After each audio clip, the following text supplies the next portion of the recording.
Et nous suivons tout ce qui se passe partout. Aujourd'hui, ce que nous savons, c'est qu'il n'y a aucun vaccin et il n'y a aucun remède trouvé. Il y a des essais partout, mais rien de concret n'a été trouvé. Ce que nous avons, c'est davantage d'outils de prévention et d'outils de traitement. Donc, par exemple, aujourd'hui, il y a des outils de prévention qui sont carrément révolutionnaires. C'est ce que nous appelons injectable PrEP. Certains peuvent avaler des comprimés chaque jour pour prévenir l'infection. Ils peuvent aussi, au lieu de ces comprimés, prendre des injections par an, 2 en 6 mois. Et quel que soit ce qui se passe, ils ne seront pas infectés par le VIH. Et ce qui se passe, c'est que en fait, les filles sont victimes de prédateurs, de prédation. Parfois aussi, elles sont obligées d'avoir des rapports sexuels non protégés. Et il y a aussi des problèmes de violence sexuelle. Donc, il y a une situation telle que, au moins, la révolution, c'est qu'il y a des comprimés qui existent et deux injections par an pour prévenir de passer du VIH au sida, la maladie même. Ça, c'est très bien. Donc, imaginez, vous êtes séropositif. Vous devez avaler des comprimés chaque jour.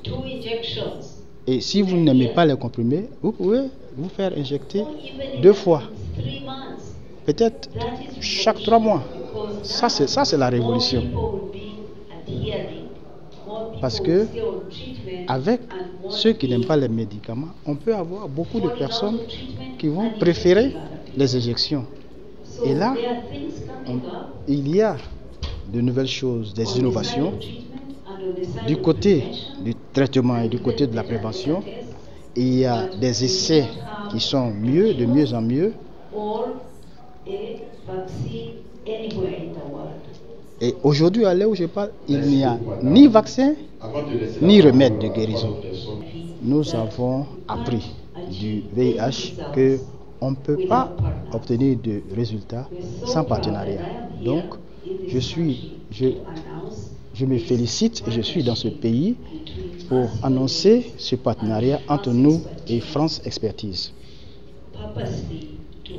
Surtout en vue de régler ce problème de stigmatisation et de discrimination qui chasse les gens des services disponibles. Et dans ce pays et dans les 5 autres pays en Afrique de l'Ouest et du Centre, le gouvernement français a fourni des fonds pour que nous travaillions avec nos équipes et pour travailler avec la société civile pour lutter contre la stigmatisation et la discrimination, pour que tout le monde ait accès à ce dont il a besoin.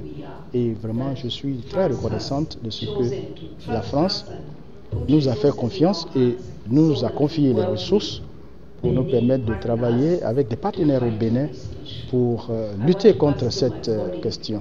Parce que nous avons constaté qu'en Afrique subsaharienne, les infections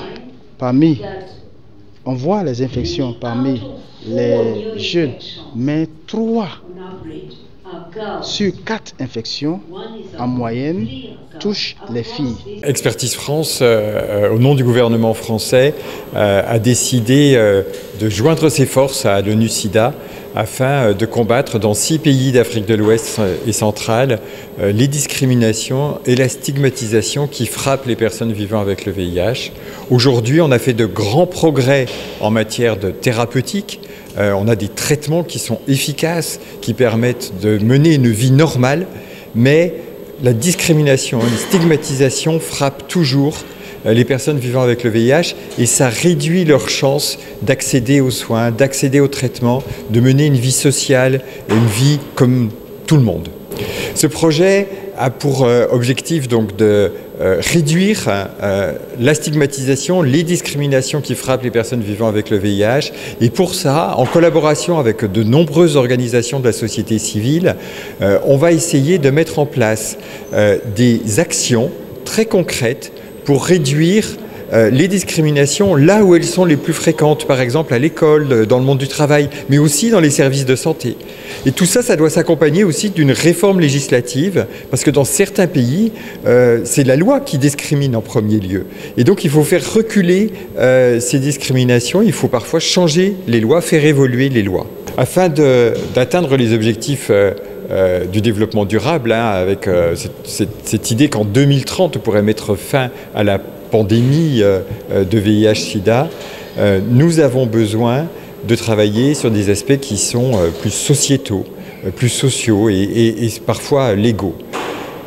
On a comme ambition à Expertise France d'accompagner tous les acteurs de la lutte contre le VIH, ici au Bénin, mais aussi dans plein d'autres pays. Nous travaillons dans 40 pays et de s'unir avec les acteurs locaux, mais aussi avec les organisations onusiennes et avec les gouvernements, avec les parlements, pour que chacun prenne ses responsabilités.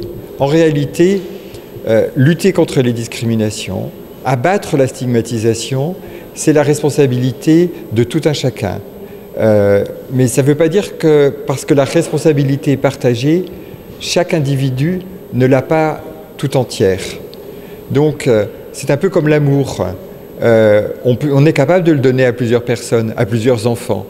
Eh bien, cette responsabilité de ne plus discriminer, de ne plus stigmatiser ceux qui vivent avec un virus, il n'y a qu'en faisant changer ces individus qu'on y arrivera. Et pour ça, il faut de l'information, il faut de la sensibilisation, il faut qu'on écoute mieux aussi les personnes qui vivent avec le VIH, des enfants, des adolescents, des femmes et des hommes, et que ça redevienne une vie normale pour eux.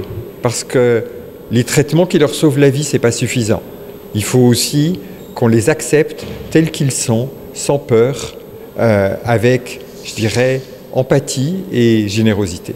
La phase qu'on est en train de lancer aujourd'hui de ce projet de lutte contre les discriminations et la stigmatisation, c'est une phase pilote. C'est pour vérifier si on prend le bon chemin, voir s'il faut faire des ajustements.